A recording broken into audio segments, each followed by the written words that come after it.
Hi friends, welcome to my Ammu Kudla channel.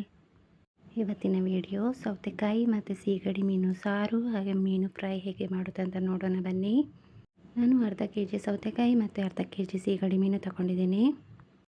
ಮೊದಲಿಗೆ ಈಗ ಸೌತೆಕಾಯಿಯ ಸಿಪ್ಪೆ ಮತ್ತು ಒಳ ತಿರುಳನ್ನು ಚೆನ್ನಾಗಿ ತೆಗೆದು ಅದನ್ನು ಸಣ್ಣ ಸಣ್ಣ ತುಂಡುಗಳನ್ನಾಗಿ ಮಾಡಿ ನೀರಿನಲ್ಲಿ ಹಾಕಿಟ್ಟು, ನಂತರ ಒಂದು ಟೊಮೆಟೊ, 4 ಹಸಿಮೆಣಸಿನಕಾಯಿ ಹಾಗೆ ಒಂದು ಬೌಲು ಸಣ್ಣ ಈರುಳ್ಳಿ ಪಲ್ಯಕ್ಕೆ ತುಂಬ ರುಚಿಯಾಗಿರುತ್ತದೆ. ಈಗ ನಾನು ಈ 3 ತರಕಾರಿಗಳನ್ನು ಸಣ್ಣ ಸಣ್ಣದಾಗಿ ಕಟ್ ಮಾಡಿ ಇಟ್ಕೊಂಡಿದ್ದೇನೆ. ವಿಡಿಯೋ ನೋಡುತ್ತಿರುವವರು ಸಬ್ಸ್ಕ್ರೈಬ್ ಮಾಡದಿದ್ದರೆ ಸಬ್ಸ್ಕ್ರೈಬ್ ಮಾಡಿ, ಲೈಕ್ ಮಾಡಿ ಹಾಗೆ ಸಪೋರ್ಟ್ ಮಾಡಿ. ಈಗ ನಾನು ಕತ್ತರಿಸಿಕೊಂಡಿರುವ ತರಕಾರಿಗಳನ್ನು ಕುಕ್ಕರಿನಲ್ಲಿ ಹಾಕಿಕೊಂಡು ಅದಕ್ಕೆ ಬೇಯಲಿಕ್ಕೆ ಬೇಕಾಗಿರುವಷ್ಟು ಸ್ವಲ್ಪ ನೀರು ಹಾಕಿ, ಅಂದರೆ ಸೌತೆಕಾಯಿ ಮುಳುಗುವಷ್ಟು ನೀರನ್ನು ಹಾಕಿ, ರುಚಿಗೆ ತಕ್ಕಷ್ಟು ಉಪ್ಪು ಹಾಕಿ ಲಿಡ್ ಕ್ಲೋಸ್ ಮಾಡಿ ಸ್ಟವ್ ಮೇಲೆ 4 ವಿಶಿಲ್ ಹೊಡೆಯುವವರೆಗೆ ನಾನು ಬೇಯಲಿಕ್ಕೆ ಇಟ್ಟಿರ್ತೇನೆ.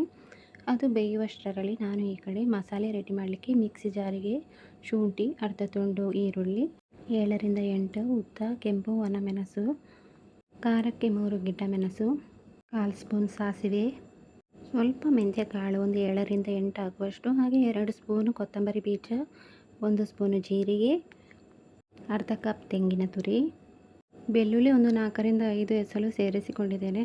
ಮಸಾಲೆ ರುಬ್ಬಲಿಕ್ಕೆ ಬೇಕಾಗುವಷ್ಟು ನೀರನ್ನು ಸೇರಿಸಿ ಚೆನ್ನಾಗಿ ರುಬ್ಬಿಕೊಂಡು ಸಾರು ಮಾಡಲಿಕ್ಕೆ ಬಳಸುವ ಪಾತ್ರೆಗೆ ರುಬ್ಬಿದ ಮಸಾಲೆಯನ್ನು ಸೇರಿಸಿ, ಹಾಗೆ ಮಿಕ್ಸಿ ತೊಳೆದ ನೀರನ್ನು ಸೇರಿಸಿ, ಬೇಯಿಸಿರುವ ಸೌತೆಕಾಯಿಯನ್ನು ಸೇರಿಸಿ ಸ್ಟವ್ ಮೇಲೆ ಇಟ್ಟು ಮಸಾಲೆಯ ಹಸಿ ವಾಸನೆ ಹೋಗುವವರೆಗೆ ಬೇಯಿಸಿಕೊಂಡು, ಹಸಿ ವಾಸನೆ ಹೋದ ನಂತರ ಕ್ಲೀನ್ ಮಾಡಿ ಇಟ್ಟುಕೊಂಡಿರುವ ಸೀಗಡಿ ಮೀನನ್ನು ಸೇರಿಸಿ 10 ನಿಮಿಷ ಬೇಯಿಸಿಕೊಂಡರೆ ಸೀಗಡಿ ಮೀನು ಮತ್ತು ಸೌತೆಕಾಯಿ ಸಾರು ರೆಡಿ.